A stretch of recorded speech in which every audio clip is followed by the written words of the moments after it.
मेरे YouTube page एस्ट्रोनेक्स पर आपका स्वागत है। नमस्कार, मैं हूं नरेश कुमार। सबसे पहले उन दर्शकों का शुक्रिया जिन्होंने पेज को सब्सक्राइब किया है, पेज के वीडियोस को शेयर कर रहे हैं, लाइक कर रहे हैं और कमेंट बॉक्स में अपनी राय भी दे रहे हैं।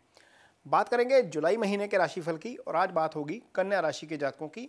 कन्या राशि के जातकों के लिए जुलाई महीने में कारोबार कैसा रहेगा, उनकी आय कैसी रहेगी, उनकी नौकरी कैसी रहेगी, उनका स्वास्थ्य कैसा रहेगा, उनकी रिलेशनशिप कैसी रहेगी और उनकी स्टडी कैसी रहेगी स्टूडेंट्स के लिए, इस सब पर चर्चा करेंगे। लेकिन सबसे पहले ये बताएंगे कि 1 जुलाई को आपकी कुंडली में ग्रहों की स्थिति क्या है और उसके बाद जुलाई महीने में गोचर क्या होंगे और उसका असर आपके ऊपर क्या रहेगा। तो शुरू करते हैं। जुलाई महीने में जैसे आप देख रहे हैं कि ये जो राशि है, बुध यहाँ पर कोई ग्रह नहीं है, 1 जुलाई की स्थिति है। ये केतु दूसरे भाव में गोचर कर रहे हैं, ये केतु का गोचर शुभ नहीं होता दूसरे भाव में। चंद्रमा तीसरे भाव में गोचर कर रहे हैं, ये भी शुभ नहीं है।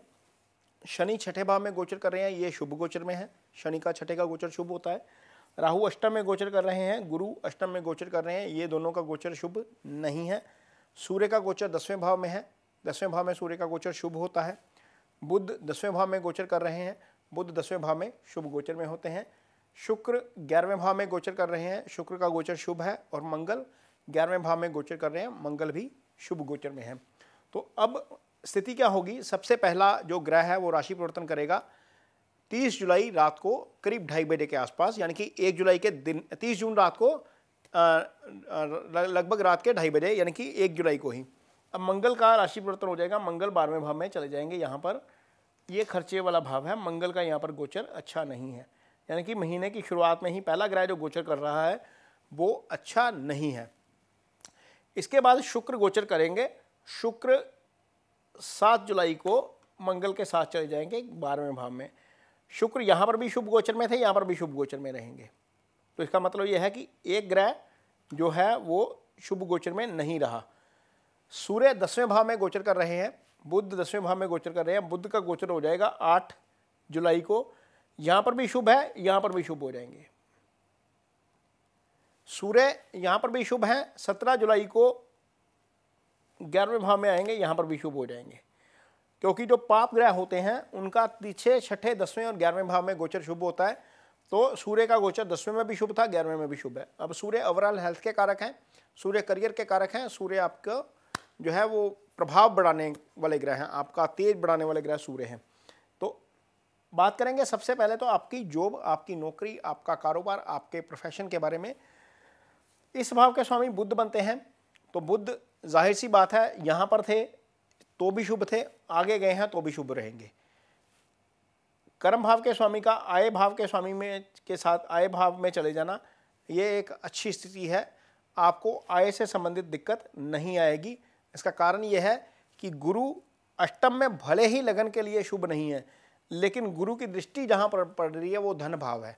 केतु वहाँ पर पड़े हैं, धन भाव के ऊपर गुरु की दृष्टि, इसका मतलब यह है कि आपको बहुत ज़्यादा दिक्कत नहीं आएगी। इस भाव का स्वामी शुक्र अपने से 11वें भाव में और शुभ गोचर में, आय को लेकर कोई दिक्कत नहीं आएगी। मनी का फ्लो लगातार बढ़ा रहेगा, कोई दिक्कत वाली स्थिति नहीं है। हालांकि एक चीज़ ज़रूर है, ये जो 12वां भाव है इसके ऊपर राहु की भी दृष्टि जा रही है, मंगल यहाँ पर विराजमान है, शनि की भी दृष्टि जा रही है। इसका मतलब ये हुआ कि एक भाव जहाँ पर 3 पाप ग्रहों का प्रभाव चला गया, 2 शुभ ग्रहों का भी प्रभाव है, शुक्र और गुरु का भी प्रभाव है, लेकिन चूंकि राहु, शनि और मंगल तीनों एक साथ इसको प्रभावित कर रहे हैं, तो कोई अनएक्सपेक्टेड खर्चा हम देख सकते हैं जुलाई महीने में आपके लिए यहाँ पर आता हुआ कन्या राशि के जातकों के लिए, जिसकी आपने प्लानिंग नहीं की होगी, जो आउट ऑफ द बजट आ जाएगा। तो उसके लिए आपको मानसिक तौर पर खुद को तैयार करना है कि कोई एक खर्चा आ सकता है जो आपके बजट से बाहर होगा। आपको उसके लिए तैयार रहना चाहिए, क्योंकि खर्चे वाले भाव को प्रभावित कर रहे हैं राहु, शनि और मंगल तीनों एक साथ। तो ये तीनों पाप ग्रह खर्चे वाले भाव को प्रभावित करते हुए ये स्थिति रहेगी आय और कर्म को लेकर। हालांकि मनी फ्लो नहीं रुकेगा, मनी फ्लो चलता रहेगा। आगे बात करेंगे आपका पार्टनरशिप कैसा रहेगा, आपका रिलेशनशिप कैसा रहेगा। तो थोड़ी सी दिक्कत यहाँ पर मुझे मैरिड लोगों के लिए नज़र आ रही है। उसका कारण ये है, ये सप्तम भाव है, सप्तम भाव का स्वामी आपकी कुंडली में गुरु बनता है। ये गुरु आ गए अष्टम भाव में, ये भाव ही अलगाव का है। और यहाँ पर किसका प्रभाव, राहु, अलगाववादी प्लैनेट अगेन। शनि की दृष्टि, अगेन अलगाववादी प्रभाव, यानी कि सप्तम का स्वामी अष्टम में, उसके ऊपर राहु का प्रभाव, शनि का प्रभाव, और ऊपर से आपका चंद्रमा, एक तरफ मंगल एक तरफ केतु।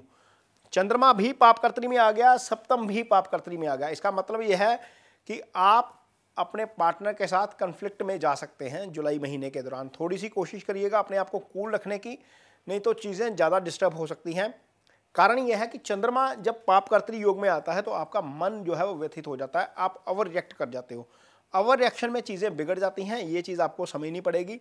और इस सारे का असर कहाँ होगा? यहाँ पर, ये फैमिली वाला भाव है, ये फैमिली वाला भाव, इसका असर जो है वो खराब हो जाएगा। इसका प्रभाव जो है वो खराब मिलेगा आपको। इस भाव का स्वामी शुक्र है, वो भी राहु के प्रभाव में, मंगल के प्रभाव में, शनि के प्रभाव में।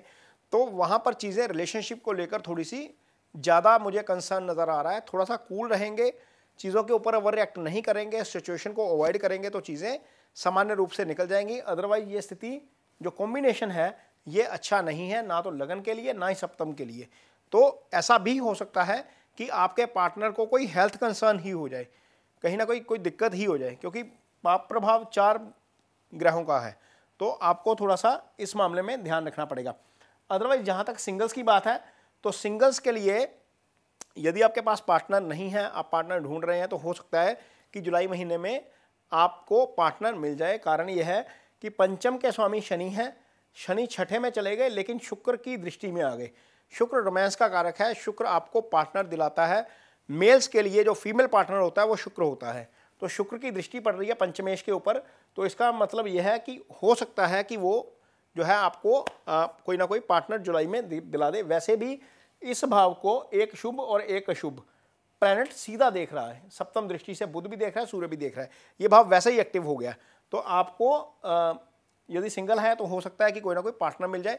यदि आपका कोई पार्टनर है, कुछ लोग डेट कर रहे होते हैं, कोई रिलेशनशिप में होते हैं, वहाँ पर आपको अच्छा समय बिताने का मौका भी मिल सकता है। तो यानी कि सिंगल्स के लिए रिलेशनशिप के लिहाज से जुलाई ठीक है। मैरिड लोगों के लिए ये स्थिति अच्छी नहीं है ज़्यादा, वहाँ पर थोड़ा सा ध्यान से चलना पड़ेगा। आगे बात करेंगे हेल्थ की। तो हेल्थ को लेकर शनि छठे भाव में गोचर कर रहे हैं, केतु की दृष्टि है छठे भाव के ऊपर, शनि ही इस भाव के स्वामी भी है आपकी कुंडली में। भाव के स्वामी का भाव में चले जाना, यदि शनि की दिशा चल रही है तो हेल्थ को लेकर कोई दिक्कत नहीं आएगी। और शनि आपका 6, 8, 12 में नहीं है तो, लेकिन यदि आपका शनि खराब है, 6, 8, 12 में पड़ा हुआ है और दशा शनि की चल रही है या अंतर्दशा शनि की चल रही है, तो हेल्थ से संबंधित इशू हो सकता है। शनि इस बीच वक्री भी होंगे। जब ये जुलाई चल रहा होगा तो 17 जून से शनि वक्री हैं, और वक्री शनि का छठे भाव में गोचर करना, ऊपर से मंगल की दृष्टि होना, ऐसे रोगों के लिए अच्छा नहीं है जो स्किन से जुड़े हुए हैं, जो टेम्पर से जुड़े हुए हैं, यानी कि अग्नि से जुड़े हुए हैं, जिनका संबंध अग्नि से है। जैसे बॉडी में एक अग्नि डेवलप होती है जो आपको डाइजेशन देती है, उससे संबंधित कोई ना कोई इशू हो सकता है, फीवर हो सकता है। वो चीज़ें आपको थोड़ा सा ध्यान में रखनी पड़ेगी। मंगल की दृष्टि छठे के ऊपर, शनि छठे भाव में। शनि जब छठे भाव में होते हैं तो सामान्य तौर पर कर्ज वाली जो है वो नौबत आ जाती है। तो कोशिश करिएगा जब तक शनि यहाँ पर है किसी को पैसे मत दीजिएगा, ना ही अनसिक्योर पैसा किसी से लीजिएगा। देंगे तो चढ़ जाएगा, लेंगे तो वापस जो है वो देंगे तो वापस नहीं आएगा, लेंगे तो फिर जो है वो चढ़ जाएगा। कोशिश करिए कि जब तक शनि यहाँ पर है पैसा किसी से अनसिक्योर ना किसी को दे, ना ही किसी को लें। आगे बात करेंगे आपके स्टडी की। तो स्टडी के लिहाज से पंचम भाव एक्टिवेट है, जैसे मैंने बताया पंचम भाव से हाई स्टडी आती है। बुध स्टडी के कारक ग्रह हैं, बुध देख रहे हैं उस चीज़ को, तो उसके लिए स्टूडेंट्स के लिए अच्छा है। खास तौर पर उन स्टूडेंट्स के लिए बहुत अच्छा है जो रिसर्च से जुड़े हुए हैं, जो मेडिकल में रिसर्च करते हैं, जो साइंस में रिसर्च करते हैं, जो एस्ट्रोलॉजी में रिसर्च करते हैं, जिनका काम डिटेक्टिव से जुड़ा हुआ है, जो ऐसी एजेंसीज के लिए काम करते हैं जिनका सीक्रेसी से संबंध होता है, उनके लिए ये समय जुलाई का काफ़ी अच्छा रहेगा। तो ये चीज़ रहेगी कन्या राशि के जातकों के लिए। ये जुलाई महीने का राशिफल है। आपको ये वीडियो कैसा लगा इस पर कमेंट बॉक्स में अपनी राय ज़रूर दीजिए। यदि ये वीडियो अच्छा लगे तो इसे शेयर ज़रूर करिए, पेज को सब्सक्राइब ज़रूर करिए। इसके साथ ही मुझे दीजिए इजाज़त। नमस्कार।